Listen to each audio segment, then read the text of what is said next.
properties of determinant. देखो, if every element in a row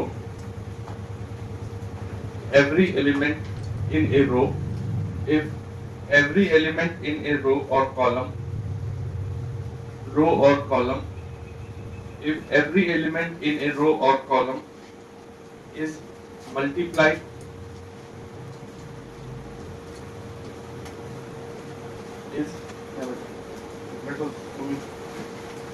if every element in a row or column is multiplied by a constant, if every element in a row or column is multiplied by a constant, then determinant is multiplied by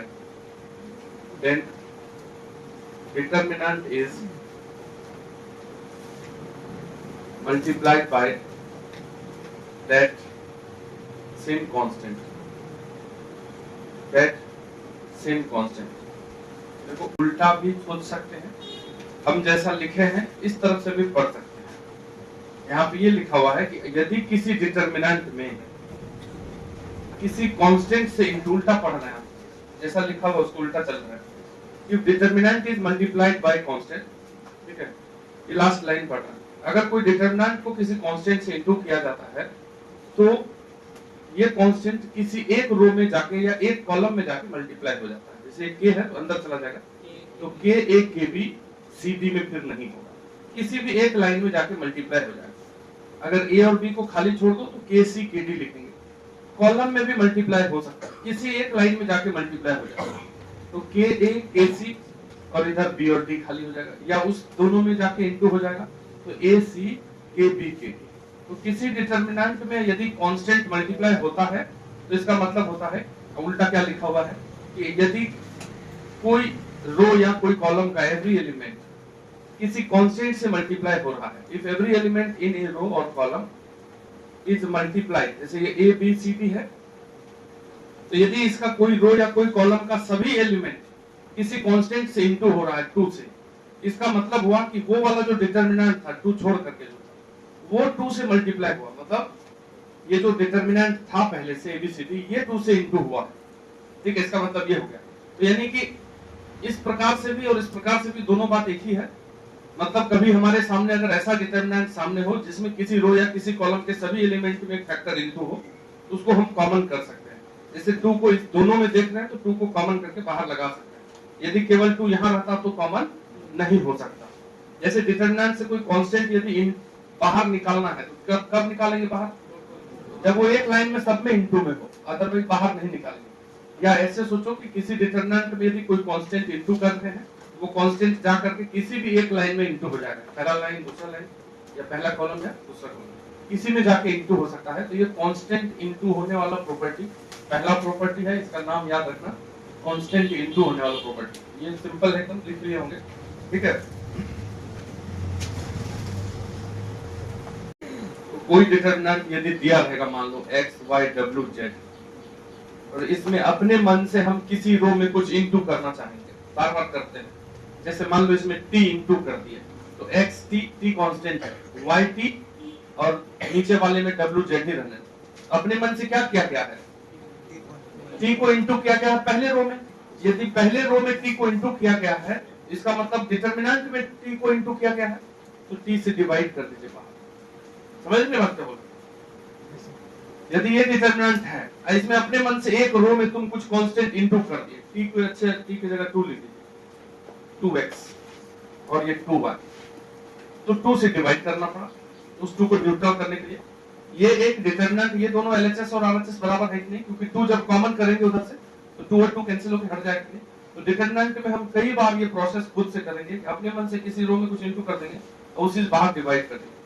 जैसे ये determinant है, एकदम original है, इसमें हम इस line में 2 दोनों में इंटू कर दिया। अगर किसी एक लाइन में कुछ कांस्टेंट इंटू किया गया, मतलब वो डिटरमिनेंट में इंटू हुआ, तो ये 2 इंटू किया गया तो 2 को न्यूट्रल करने के लिए बाहर 2 से डिवाइड कर दिए। ये स्टेप लेते रहेंगे, ठीक है, अपने मन से ये इंटू डिवाइड जैसे करते रहेंगे, इसलिए सामने लिखा होगा।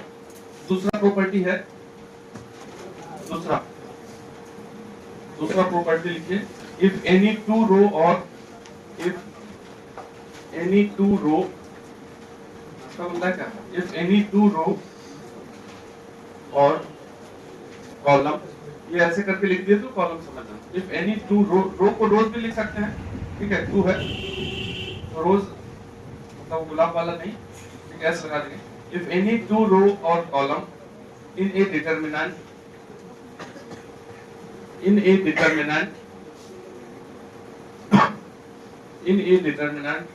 is identical, अब ऐसे लोग तो तुम लोग हो नहीं कि आइडेंटिकल को फिर से बताएं इसका मतलब सेम होता है। Is identical and value of determinant is 0, when value of determinant is 0, then value of determinant is 0। यदि किसी डिटरमिनेंट में दो रो सेम हो जाए तो आंसर क्या होगा? 0 होगा। जैसे ABC है, XYZ है, अब वापस से अगर ABC लिखा है तो इसको सॉल्व करने की कोई आवश्यकता नहीं है, सॉल्व करके देख लो 0 ही आएगा, ठीक है। अब इसको हम प्रूफ करें, सॉल्व करें, टाइम ही पास होगा। तुमको डाउट है तो तुम सॉल्व कर लेना इसको घर में।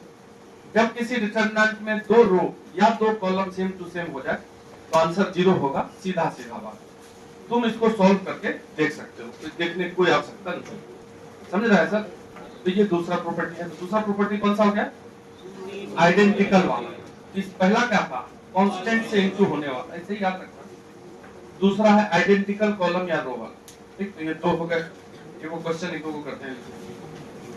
एक क्वेश्चन लिखिए और बताइए। Find number of solution, find number of solution of equation, find number of solution of equation. और इक्वेशन दिया है डिटरमिनेंट में sin x cos x cos x cos x sin x cos x cos x cos x sin x equal to 0 in 0 to 2 pi. 0 से 2 पाई में इस equation के कितने solution होंगे? अब ये एकदम बेसिक डिटरमिनेंट से क्वेश्चन है जो बहुत पहले तो जेईई मेन में आया, उसके बाद एनडीए में भी आया। एकदम सिंपल है, बोर्ड लेवल का क्वेश्चन है, बिहार बोर्ड लेवल का क्वेश्चन है, ठीक है। पूछा था तो 0 से 2 पाई नहीं पूछा था, 0 से 4 पाई पूछा था। हम और हल्का कर दिए, 0 से 2 पाई कर दिया।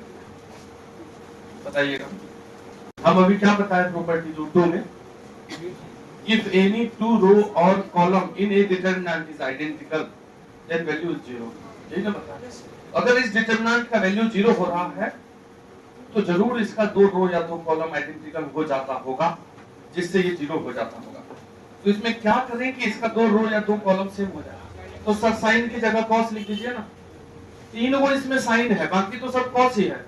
यदि इस तीनों साइन की जगह पे कॉस लिख दिया जाए, यदि साइन एक्स को कॉस एक्स के बराबर कर दिया जाए तो सब रो और सब कॉलम आइडेंटिकल हो जाएगा, तो वैल्यू तो 0 ही आएगा।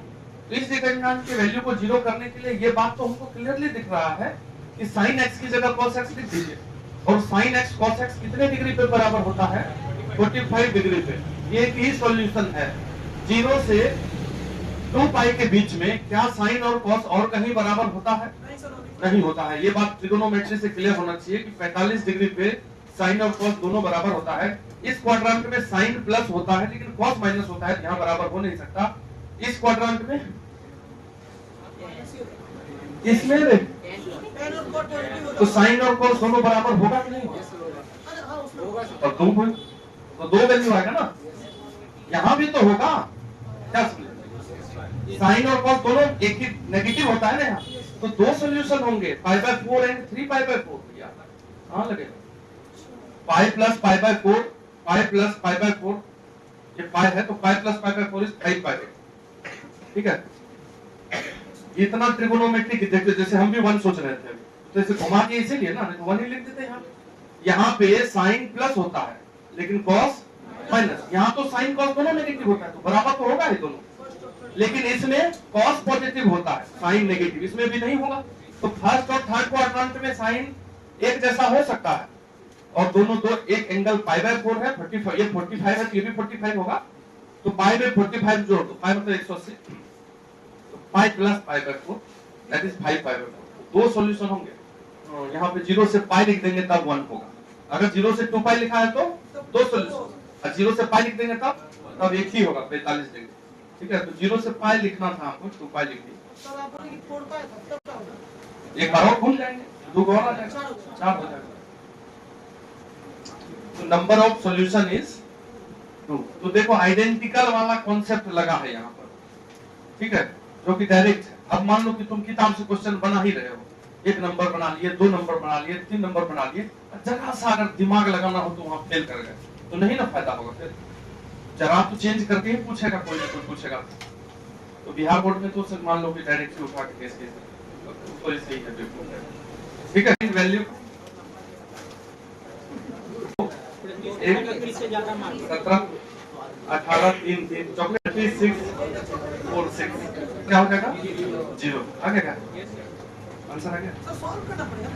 सॉल्व नहीं करना है इसमें 102 और 18 और 36 में से यदि तुम किसको कॉमन कर ले 6 को, तो दिख रहा है कि ये 17 हो जाएगा, ये 3 हो जाएगा और ये 6 हो जाएगा, और लास्ट वाला रो भी क्या है, यही है नहीं। तो this 2 row are identical answer.